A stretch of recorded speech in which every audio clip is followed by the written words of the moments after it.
Hi everyone, and welcome to this month's Open Talent Forum. For those who don't know me, I'm Barry Matthews. I run a consulting company called Resource. We help enterprises to access talent at scale through open talent and human cloud models. I'm also part of the Leadership Council of the Global Sourcing Association, and we've been doing a few of these forums on a monthly basis. I think this is the fourth one. We had a bit of a break over the summer, and we're back again, as it's one of the most important topics that has the potential anyway to impact the outsourcing industry. So we're really here to discuss how direct talent sourcing models and open talent models may impact the outsourcing industry, and it's designed to be an informal yet informative look at how that might happen. Format is really, I'll just set the scene for a couple of minutes in a second, remind us all while we're here, and then I'll introduce our very special guests in a second, and great to have you guys with us. I've got a couple of questions to kick things off, and then I'll open it up to the floor, and it really is designed to be a collaborative, interactive session. So if you've got questions, please stick your hand up or shout out. The floor is yours, and this hour is to get as much value from the conversation as we possibly can. So just let me set a little bit of context, sort of from a macro industry perspective, if you like, because we're seeing so much demand for digital services, which is driving incredible growth in the outsourcing sector. And whether that's through as a service models or through more traditional managed services, we're seeing such huge client demand. And whether it's the ISG index or a Gartner or a Hackett or an IDC or an HFS, all saying the same thing, that the demand is through the roof. And as a result, we're seeing outsourcing service providers posting record quarterly performance, and we're seeing the entire industry grow, which is great for the industry. But at the same time, we're seeing huge growth in the open talent sector. So more and more professionals are opting for independent career choices. There's lots of talk about the Great Resignation and professionals taking a different choice, deciding to take more control, to work remotely and finding clients through digital human cloud platforms. I commuted into London for the first time this week on a commuter train at 6:50 or whatever time it was, with packed full of very grumpy looking people going into London who I think were thinking, God, I've had 18 months of being able to work in my pajamas in the bedroom, and now I'm going back into the office again. You could sort of see the Great Resignation in action, but fueled by the increase in supply, we're seeing the human cloud platforms really growing incredibly quickly as well. So just a couple of examples. SIA had produced their report this week, where they were saying that Upwork saw annual growth of 24% in 2020. EBITDA doubled, worked with 475,000 clients, delivering 1.7 billion of work. So serious business. And the new entrants are also proving to be really successful. You might have read about Brain Trust this week, because they published their token on Ethereum. Brain Trust are a talent platform that came about a year ago. I think it was June last year. A talent platform with a unique decentralized governance model based on blockchain, so that freelancers can earn tokens for introducing other freelancers or bringing in new clients, which gives them more influence in the community. But I was reading that they've grown from 3.5 million in June last year to 31 million in gross services revenue. Project values going up to $57,000 on average, with some as large as $300,000. So, and their project listing also tripled. So really growing at the top end of the market and also at the smaller end of the market as well. So clients, enterprises are looking at alternative ways to access talent, as we're all struggling to find the talent that they need when they need it. And this will inevitably begin to impact traditional recruiting, traditional consulting, and it's also starting to have an impact on outsourcing as well, as we've discussed in this forum before, because clients will look at alternative direct channels to find talent. And of course, as we've discussed previously, outsourcers will look to add open talent and human cloud models to their own recruitment and delivery engines as they struggle to find and retain the talent that they need. Now, one of the new talent platforms to form over the last few years is Turing. You may have heard of Turing. You're going to hear a lot more about Turing now, because I'm delighted that we've got one of the co-founders, Vijay Krishnan, as well as the Chief Revenue Officer, Prakash Gupta, with us today. And I'll let Vijay and Prakash tell you about the Turing story. But suffice to say, they've built a platform that connects the best developers in the world, the top 1%, and matches them with companies who are looking to build products. And all at the click of a button, they have a platform that enables companies to spin up engineering teams the same way that AWS lets companies spin up server capacity. So it really is talent as a service. But anyway, don't take my word for it. I'm going to ask the guys in a second to explain all about it. So guys, welcome to the Open Talent Forum, and thank you so much for joining us. Can I get you both to just introduce yourself to the group? Vijay, please. All right. Hi, everyone. Can you hear me? Yes. All right, great. Hello, everyone. I'm Vijay Krishnan. I'm founder and CTO at Turing. As for my personal background, I'm basically a machine learning researcher turned 2x entrepreneur. Went to IIT Bombay, Stanford University, was a researcher in these places, and also at Yahoo's data mining and research team back in the day. And prior to Turing, I started another AI company that did personalized content recommendations that got acquired around 4 or 5 years back. It was during running my co-founder was the same Jonathan, who's also my co-founder and Turing's CEO now. And we saw early sort of glimpses of the opportunity for a company like Turing, even in when running our previous company. Like I can safely say, if we hadn't brute forced our way into a Turing-like model for our previous company, we would have probably run out of money rather than being successfully acquired, because we found it brutally competitive to continue hiring talent from the Silicon Valley. What we found was that a bunch of other startups were pretending that it's not a problem or lowering standards surreptitiously, and while pretending like they are still able to hire A+ talent against the likes of a Google or Facebook. We were very honest with, but we were also pretty sort of insistent on maintaining our hiring standards. That in turn meant that we felt the pinch probably a lot sooner than most others. And we solved this problem for ourselves by not only having this Silicon Valley team, but also working with a number of very talented software developers from Russia, Ukraine, Poland, Serbia, China, India, and the Middle East, and so on. We somehow managed to get that distributed team to work. And doing it in this brute force manner, it was not working as smoothly anywhere as what we do at Turing today. But it gave us a seed of the idea. It told us how many talented people live all over the world, how countries are so, in a sense, unpredictable. Like even during the course of running my last company, I saw that certain countries I had never heard of were suddenly starting to produce spectacular software developers. So, in fact, when some of my projects at my previous company ended, I told myself, hey, you know what? We did all these difficult processes to look at a large pool, to properly vet them, to figure out who might be some good developers to work with going forward. But now that our project has ended, this information is just lost to the world.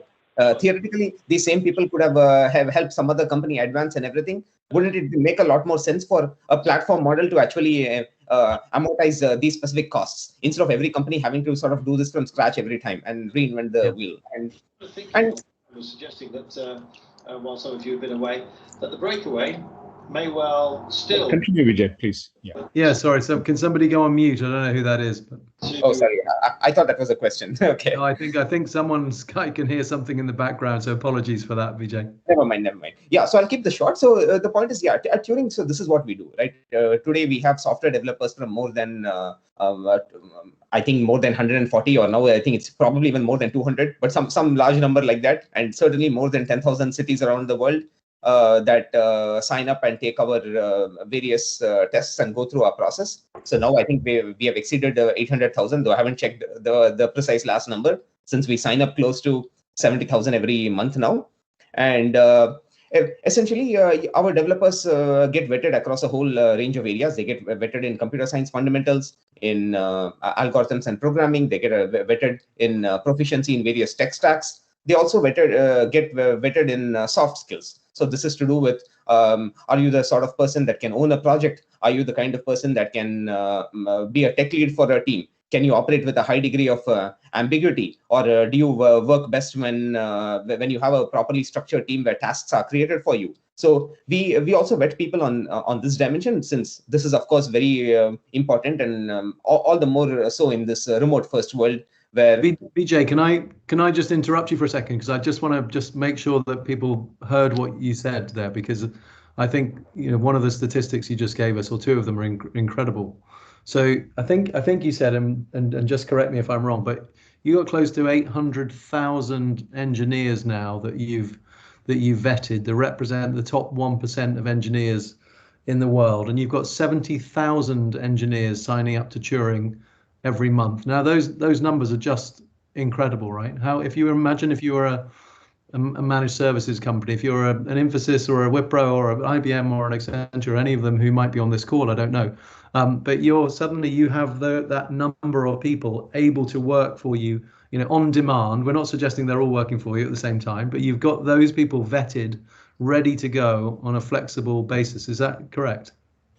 So 800,000 is our top of the funnel. I would not call all of them perfectly qualified to work with our customers, but there is certainly, I would say, something in the low tens of thousands of fully vetted developers who are incredible across a range of areas who are good to go. Yes. Yeah. And of course, we also find that depending on the type of customer and the kind of job, we have been playing around a little bit with the boundaries. There are certain people maybe that don't need the same incredibly high standards. They are okay to relax a constraint or two, provided the costs come a little bit more in line with their expectations. So I think I think in order to get 800,000 fully vetted developers, we would probably have to vet the whole world's developer pool. I'm sure we'll get there at some point, but that's not today.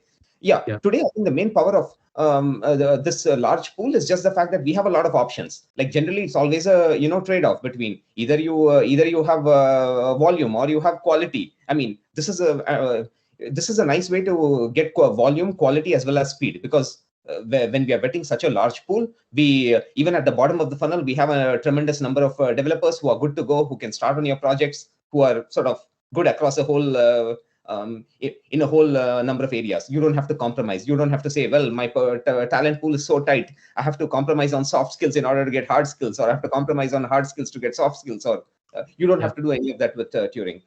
Yeah. Brilliant. I must let me just pause for a second and introduce Prakash.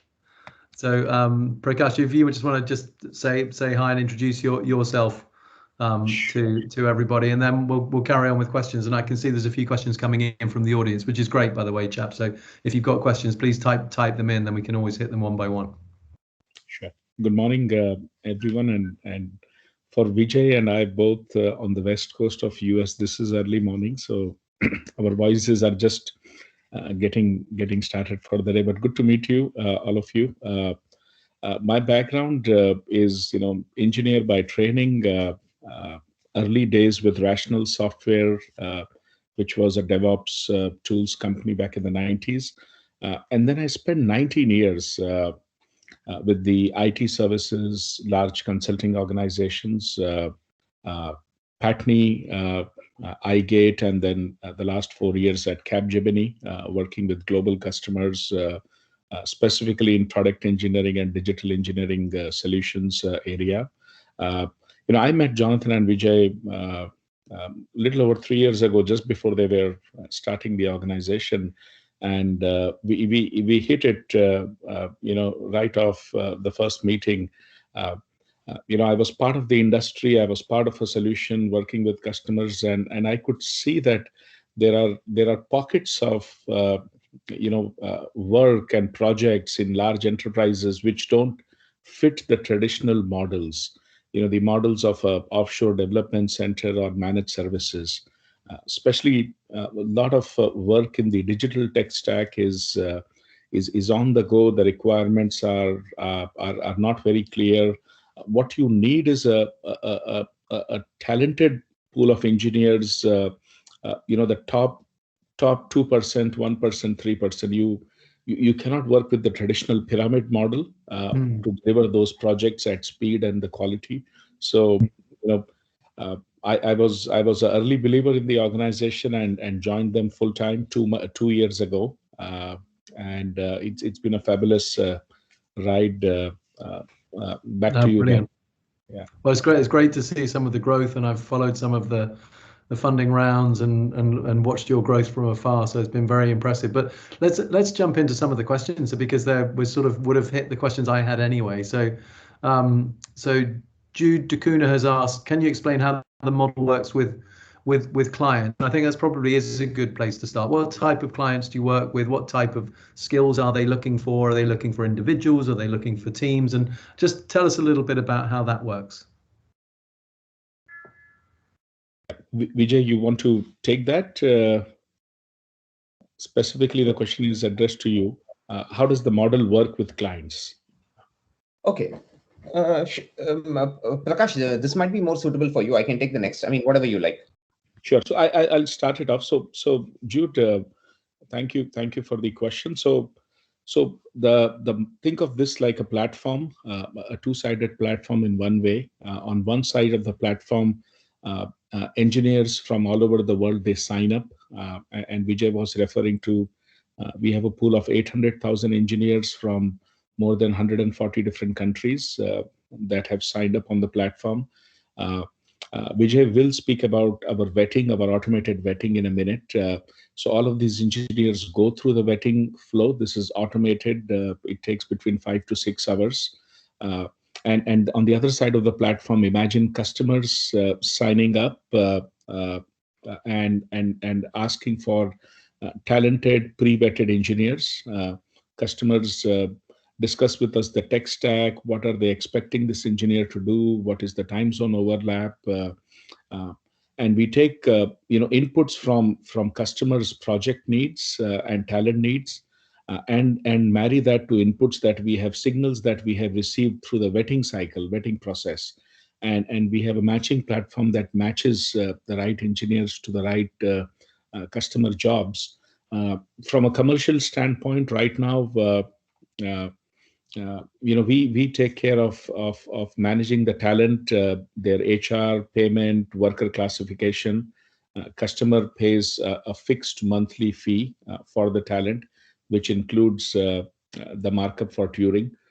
We are playing with new engagement models in the future, a platform fee, and something more closer to SaaS as we go along and scale this business. But in a nutshell, that's the engagement model today as it exists. Yeah. Back to you, Barry. Yeah, brilliant. Thank you. Thank you very much. So you take control of, or you have control of the compliance side of things.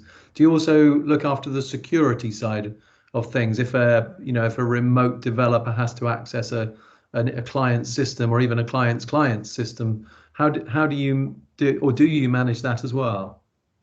Good question. So over the last 2 years now, we have scaled to about 200 customers.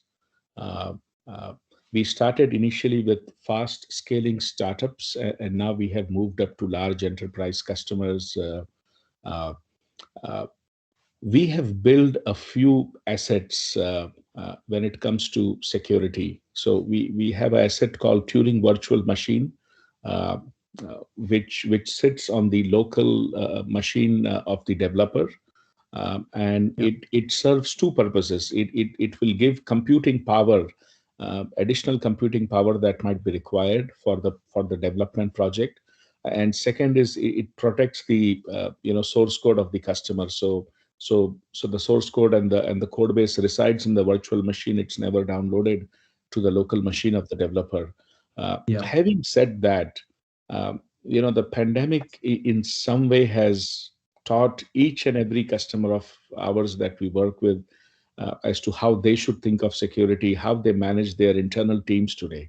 So in most enterprise engagements, customers have a well-defined guideline and policy and tools which they replicate with the Turing engineers. So we facilitate all of that. But we have Turing virtual machine, and we are working on a few more assets that can be leveraged for customers who are yet to figure out their security practices, policies. But that's a good question. No, brilliant. Well, let's move. Thank you very much. That's clear. Let's move on to the vetting process. A couple of people asking about vetting. How does it work exactly? What do you vet, and how long does it take? Vijay. Yeah, great question. So as I alluded in the whole thing takes, I guess, typically something like 5 to 6 hours for a software developer. It depends a little bit on what is it they wish to get vetted in. Like a software developer that has a whole different range of skills and would like to apply to a few different to a number of different types of jobs will need to go through a longer vetting process as well, since each of our tracks has its own series of vetting. For example, in our data science track, developers need to take our standard programming tests. They also need to take our machine learning test, our data analysis test, SQL, Python, and also a sort of data visualization, data presentation test. Now, some other areas have their own tests as well. Like for a front-end developer, they need to take a test in front-end fundamentals, in programming, in whatever is the front-end tech stack they wish to be using, and also our soft skill test, the one I mentioned, which tells us something about what is the level of autonomy this developer can operate with, and where they lie on the spectrum between individual contributor and tech lead, things like that. So today, developers take this whole series of tests. Yeah, fundamentally, we think of them almost internally as three categories of tests, really. One is like computer science fundamentals, programming skills, algorithms, that sort of thing. Another thing that is a series of tests, which is tech stack specific. The other thing, which is soft skills specific. So essentially, what this helps us build a very good profile of software developers. And now, given the large amount of business we have done, we have had our developers answer something like more than 1 million test questions of us every month, and we have all sorts of we place various developers in front of customers, and a number of them get hired, and we sort of know who gets picked for what kind of job and who's successful in what sort of job. So now we have a lot of nice end-to-end predictability, even with regard to what kind of test performance actually predicts success with what kind of company. So this is also one of the reasons why we actually try to make a lot of effort to understand our customers in great measure. Like we are not just interested in a JD. We go somewhat beyond that. One of the things we ask our engineering managers is, like we ask them, for example, is this person going to be reporting to a current tech lead that will create tasks for them? Do you intend to discuss features at a high level, and you would like this person to sort of create their own tasks and operate? Or would you like, are you going to, is your project like so ambiguous and things are changing that this person will kind of need to navigate that and deal with that and still produce value? So this is one set of things we ask them. Likewise, we ask them other very pointed questions to do with the nature of the nature of technical leadership itself. Like, is this again, will this developer report to a tech lead? Will they just, if there is maybe no tech lead in the team, but this person will collaborate with other existing developers? Or sometimes there are situations where you have no developers whatsoever. This person is expected to talk with the business people, talk their language, and then still be effective. So we get a lot of such signals to more carefully understand what will even work in the context of this customer. And we also try and understand, okay, tell me a little bit about the depth of your project. For example, does what is your own thesis on hiring? Like, do you believe that a developer should sort of be good at, say, dynamic programming type of questions that Google may ask in their interviews? Or do you feel like, hey, I feel like this has no relation to my job. What really matters to me is a person's proficiency in React, a person's sort of capability to operate cross-functionally and produce value. Now, different customers have very different views on this. So what we have is that there is for us, in a sense, we think of vetting as almost like part one. Part one is, okay, there are certainly some category of developers that are, in our opinion, not matchable anywhere, but there are a large number of developers, who are matchable potentially, depending on what is right for a specific customer. So ultimately, yeah, we think of our vetting as its job is to produce the deepest possible profile of a developer. I mean, historically, this whole thing has been done via resumes, right? You look at, okay, how many years experience does this person have in React? But the resume, let me look at the depth of projects. But often that is not very, very reliable. That does not tell you a bunch of quality signals. Like in our local environments, we all take shortcuts. Like at over here in the Silicon Valley, sure, our employers would give some weightage to whether you went to Stanford. Have you actually spent 3 years at Google? They would give that more weightage compared to a person spending 3 years at Cisco, for example. And maybe they want a person to have worked at some kind of company. But this just does not work very well when you're looking at a talent pool from all over the world, because there's just so much differences. In some less than mature, like in some mature markets like the UK and the US, talent automatically sorts itself into various companies and various schools. There are many places around the world where the smartest people and the maybe average people, they still go to the same university, because the country might not have developed an Oxford or or a Cambridge or a Stanford. So there is all this stuff. This is what I think makes vetting particularly important when you're doing this stuff on a global scale. Yeah, no, that's great. I can see you get that sort of balance of soft skills and hard skills, and you really focus in on what's going to be important to that specific client. I tell you what I often think as an industry, if we were able to standardize the vetting process, standardize the skills and qualifications, you'd be able to see that an engineer that passes your test might then also be appropriately ranked in other platforms as well. We're a way off from that, of course, because what means really good and top percentage on one platform is very different than another. But on that percentage point, I'll just ask you this question, then I'll move on to Jude, who's got the hand up. But I think you said the sort of top 1% is a statistic to use. Does that mean that only 1% of the candidates that apply pass your rigorous testing, or is it what does it refer to exactly? Yeah. So today, again, we have had such a large talent pool that we have not had to play very close to the line, honestly. So 1% of this one of something like 800,000 now, and in fact it's a little longer than that, is still like 8,500 or so, which is a large number of billing developers to have. Absolutely. So I'm sure at a future point we may have to play a little bit closer to the line. We may have to.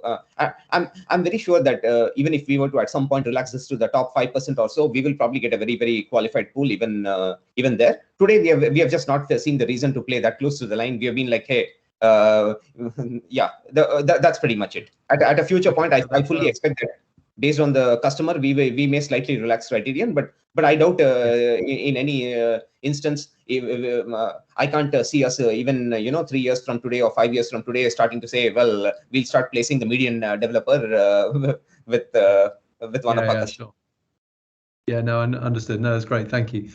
Jude, you've got your hand up. Would you like to ask a question? Yeah, sure. So question that I have on Varity is that if you look at this pool of talent that you have, which is global in nature, right? How do you ascertain during this vetting process that the candidate that is actually taking the tests is the actual person? That's one. So that's more like a background check, etc., and also security, etc. And the other question that I had was around, can you explain, the ingest process? So customer has a requirement, you touched on it a bit, JD, etc.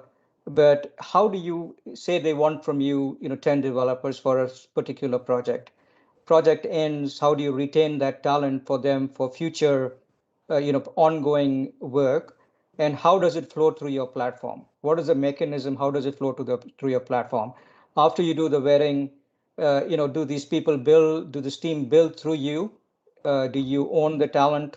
How does the customer contract with you, etc.?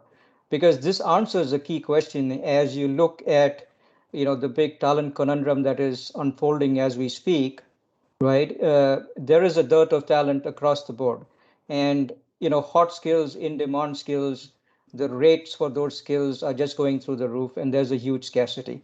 So for sure, your platform does present some interesting new dimension to the problems. However, matchmaking of talent is something that has been happening for many, many years through lots of boutique stores around the world, right? So how do you differentiate yourself? And just as an aside, Prakash, and we go back, We're colleagues and friends from a past life. So I was interested to know what he's up to more recently. Thank you, Vijay. Good to reconnect. Vijay, would you want to take the first part of the question specially, and then we'll go to the second part? I think let me take the first part, and he even asked something about differentiating ourselves. Maybe I can talk a little bit to that. Certainly, I would prefer you to take the logistics around how the exact mechanics of how we deal with companies and procurement and all that. Okay, great. So the first question you asked was to do with the Varity of the vetting process itself. So the thing here, Jude, is so we log a lot of data on our platform. I'm sure you know nothing is foolproof, but at least we don't allow for very frictionless ways to frictionless ways to cheat. Like there's a lot of information we log about whether other accounts have been created from the same computer, whether we expect a certain type of correlation between different tests. We analyze data to see if something is like completely off or something is completely anomalous there. Additionally, we also do a lightweight measure of manual interviews toward the end once developers have done very well here in order to engage in a sanity check.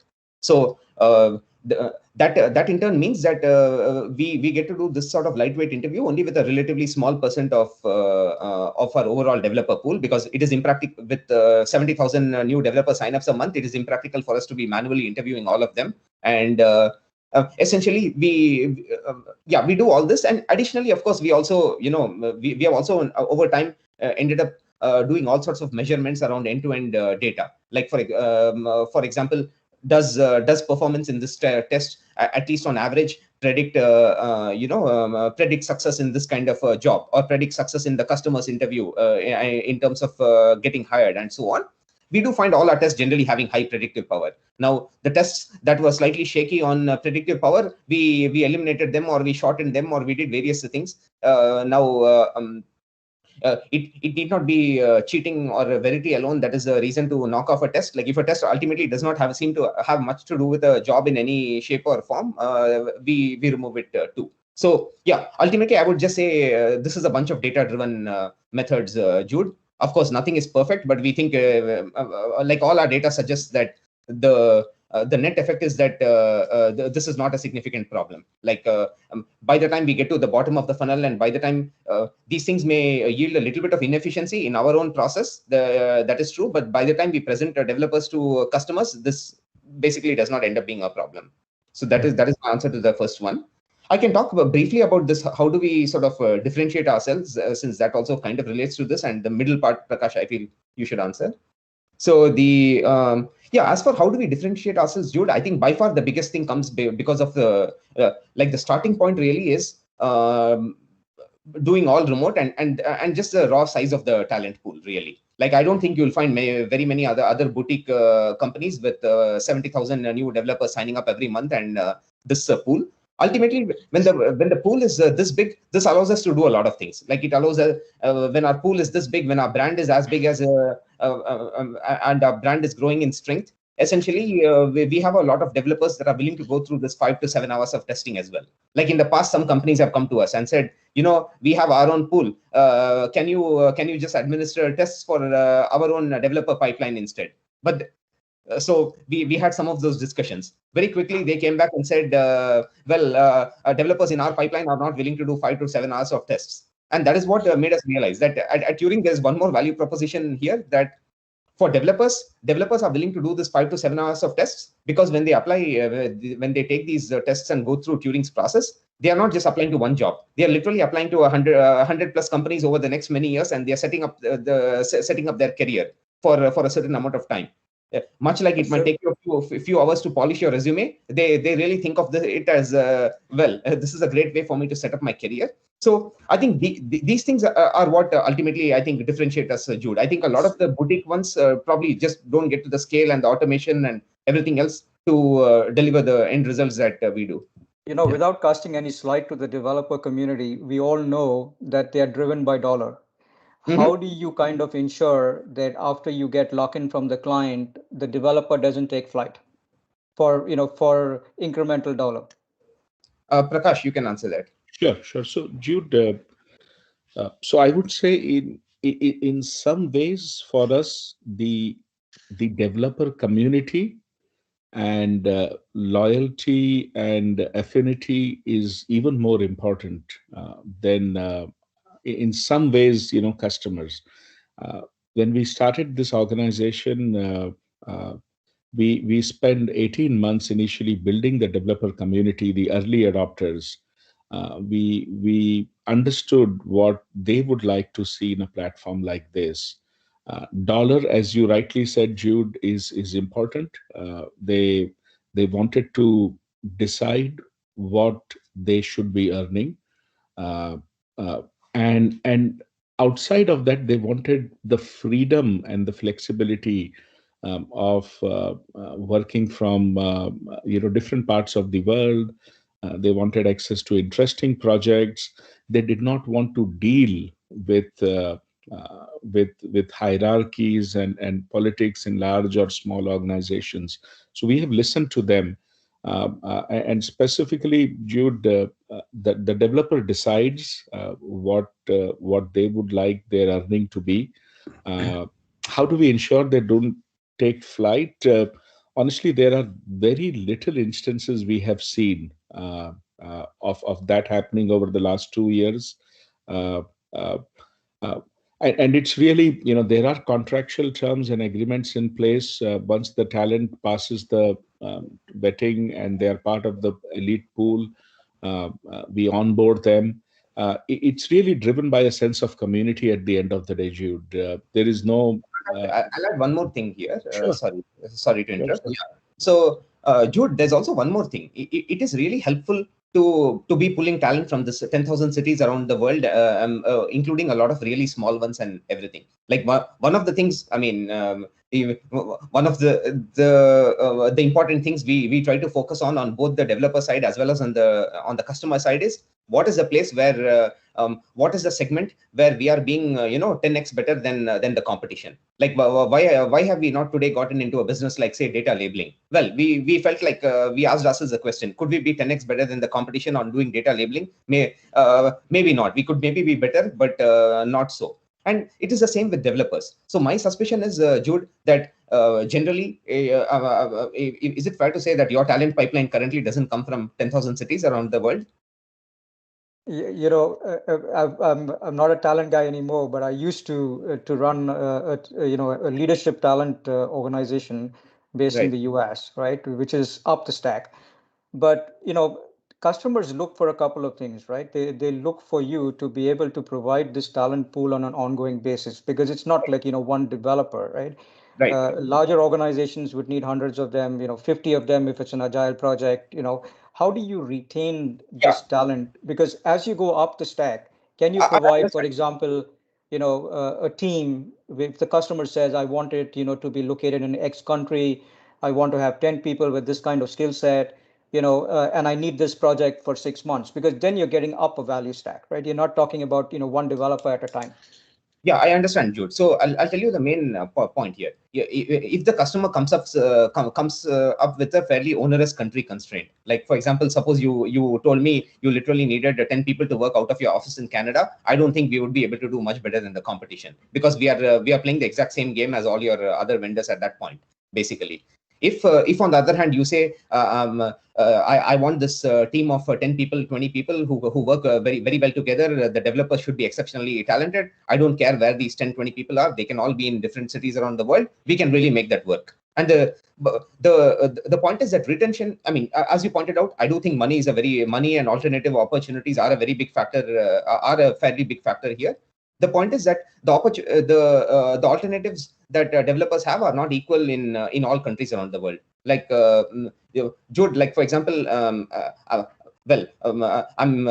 sure to you and Prakash, this must be a lot more obvious. But I've heard from quite a few people that, for example, in the Indian IT industry, for example, attrition is a lot higher today than what it was in, say, early 90s. And the reason is there were not so many opportunities and over there. Today, again, when we pull from 10,000 cities around the world, we are not just going after the most competitive cities. We don't have one large IT outsourcing office in Bangalore where we are in perfect competition with all the other companies. So let me just reframe the question to you, because I think this is a burning question right now for large enterprise clients, and your model, if tuned, could hit the nail on the head. Mm-hmm. So large organizations still take contractors from the street, right? Mm-hmm. Hundreds and thousands of them, right? Projects dimensions have changed, right? They want to go more agile. There's more agile DevOps. So you're looking at a pod-based model, 5, 10 people, 6 months, and then you build a repetitive cycle of that group, or you scale that group. Now, if you look at that as your competition, right, all those boutique shops find it very hard to retain that talent, because those type of developers look for highest dollar. The client has no knowledge capital retained, right? Because each time they go to the street, they get different guys, they have no knowledge capital retained. So your model, right, if you are able to scale this to go to large enterprise clients and say, okay, what are you looking out for in terms of your nascent talent pool, not your fixed talent pool, but your nascent talent pool? And how can we as a company address that? Because that's at the low end of the spectrum. That is the market that is probably addressable by you. And as you go up the value stack, then there's the project-based model that Prakash knows quite well, on which is more a sustained model, right? Because I think that is what clients are looking out for today. They're looking out to consolidate these contractors, which are a pain to manage, as they have these multiple mom and pop shops all over the place, and they take twosies and threesies and fives from them. There's no knowledge capital retained, and they have to do that each time they have a new project. So, that's a problem statement I'm throwing on the table for you, because, just putting my thinking cap on how you can, take this model up a couple of notches, and also it's great for a developer, right? Because if he's got, a project for a year at the same client, it's great for him, right? Because he's got a lock-in now for 1 year. Yeah, as absolutely. opposed to figuring out what happens every 3 to 4 months. Yeah, absolutely. In fact, I think we find that instances of developers I think Prakash, didn't we find something like 3% of projects or something like that were unilaterally ended by by the developer? I think we found something like close to 97%, where either the engagement just ran its course, or the customer said, okay, the project is done and I don't have any work remaining. It was something like that, right? Yeah, unfortunately, guys, I'm going to have to bounce, and I don't want to hijack this whole conversation. But Prakash, Vijay, excellent discussion. I think it brings a different dimension to the whole talent conundrum right now. And happy to have a chat with you guys separately. And, awesome. And thanks once again, Barry, for coordinating this. No worries. Thanks, Jude. All right, great questions. Take care, guys. Bye. Great questions. So let's move on to a couple of other things. There were a couple of other questions I just wanted to make sure that people got answered. There was a question around liability. Who takes responsibility for things if they go wrong and for the quality? Do you take responsibility for that? If a developer does leave, do you replace them for the client? And there's a question there around limits on, what's the biggest project, or what's even the smallest project, both sides of that spectrum. Can you answer both of those questions for us? Sure, we can do a quick round on all these. First was liability. So the project ownership and day-to-day management of the software engineer continues to be with the customer. We do take care of HR and payroll and other aspects. We do provide a lightweight module that helps with collaboration. So daily stand-ups and performance feedback. We are looking into integrating with Jira, Asana, various project management systems. We would like to help customers by capturing, how many commits have been done by the developer in a day or week, and help measure more of this productivity so that we can, take up. But liability otherwise, at the highest level of the project, and the outcome is with the customer. Okay. The second question, Barry, I kind of missed. The second question was one from the floor that somebody wrote, which was basically, what's the sort of smallest project. Someone wanted like as Jude said, a onesie or a twosie. Do you want, I want one person for a week to do some Java development. And then the other end, if someone said, actually, I'm looking for Turing to help to transform my business from, on-prem to cloud, and I'm looking for 500 developers, could you do that? What's the sort of the upper and lower limits? So the smallest is really, one developer. We do have a minimum 3-month full-time commitment. The largest that we are right now doing is we have a team of 50 mobile engineers. This is a combination of iOS and Android. So the entire mobile development effort for this particular customer is using a Turing engineering team of iOS and Android spread around the world with time zone overlap, and the customer is on the West Coast of US. So 50 people is the biggest team, but we are right now we are at a position where we are able to do between 300 and 500 matches a month right now. That's where we are, I would say, roughly, and this is scaling very, very quickly. This is what I wanted to turn the conversation to, actually, just in the last 10 minutes. Is I suppose the question I posed at the very beginning is, what impact are digital platforms that match supply and demand of talent going to have on the traditional outsourcing industry that we've had for the last 20 years or so?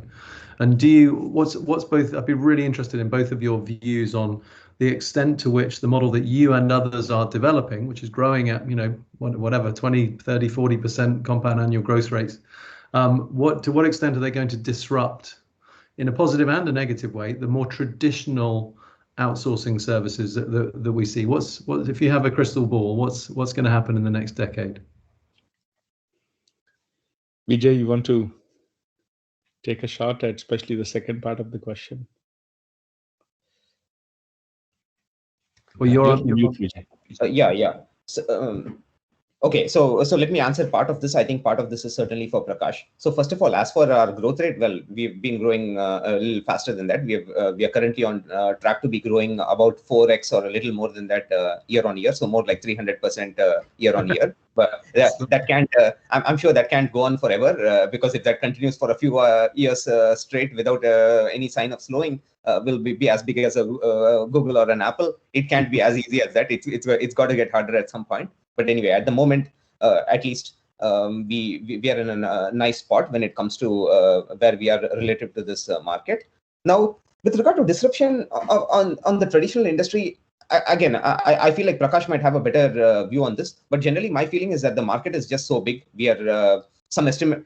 It does come down a little bit to the nuances of how you define this market and all that. But however you define it, we'd probably put it somewhere between, say, 300 billion at the lower end and like a trillion at the bigger end. So I think there's going to be a lot of space for various people to coexist. It's not going to be Turing that is directly, you can say, pushing pushing large IT services companies to go in a certain direction. I think it would just be the changing landscape of talent, the changing landscape of what customers want and everything that will be forcing these IT services companies to adapt. Generally, like for one or a small class of players to start wielding a significant influence on the industry, they ought to be this thing. They ought to be doing at least some double digit of percentage of revenues in the market. So, for example, Google and Facebook have done that to online advertising, basically with maybe more than 50% of the spend going there. Certainly, everybody has to sort of think very carefully about them. This market is so big that even 10% of that is like 80 billion. I mean, one would have to become really big before one is one's force of gravity starts to directly impact other things. I very much think it is secular trends in terms of what customers want and what these people are able to do, not able to do. I think everybody, in a sense, is fighting against the status quo and how things are changing. But over to you, Prakash. Yeah, I will add two very important trends in addition to what Vijay said. One is talent wants a different purpose. They want a different work rhythm, and I think that is loud and clear. They not all talent is equal, and there is increasingly a pool of talent which wants a different type of employee-employer relationship, and the freedom of location and time zones and the type of work that they do, uh, and that will drive more and more talent uh, to to come out of traditional services, campus-based industries onto platforms such as Turing. So that's number one. Number two is increasingly the pie of projects uh, uh, is going down in the customer environment. You know, SaaS and migration to cloud, what it has done is there are no longer the same number of large managed services development projects. So customers are, you know, not coming with projects.